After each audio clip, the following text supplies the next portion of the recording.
2026 жылы қалдық сақтаған жайдың ээси болып Кыргызстан болады.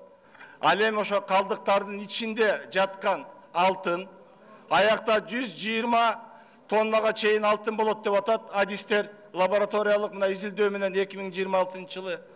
Ошону алуу бул Кыргызстандын ээси болот, Кыргызстан алат аны. Өмүрбек Черкешев, сиз күлбөй эле коюңузчу. Күлө бериңиз анда мага сөз бериңиз, мен бүтүп алайын. Темир Аргынбаевич, бүтүп алыңыз. Урматтуу депутаттар, уккула, жакпаса, сиз укпасаңыз башкалар угат.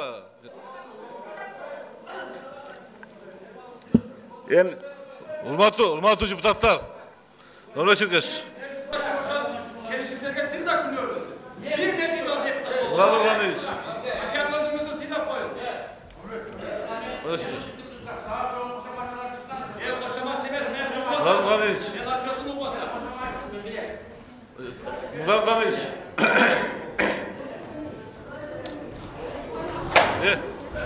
Токтоттула.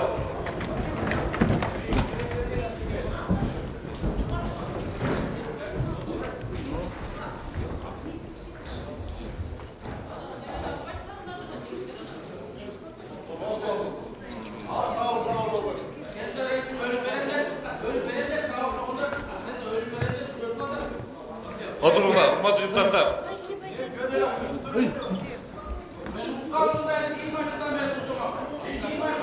Өмүрбек Черкешев.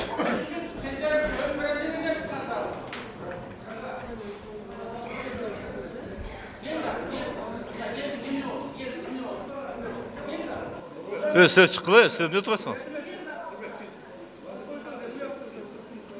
Боктун ичинде жаткан боктон жасалчу конфетканы дагы бүгүн эмес, эртең эмес 26 жылда алабыз деп калгандан кийин эми бул жерде комментарийдин деле кереги жок.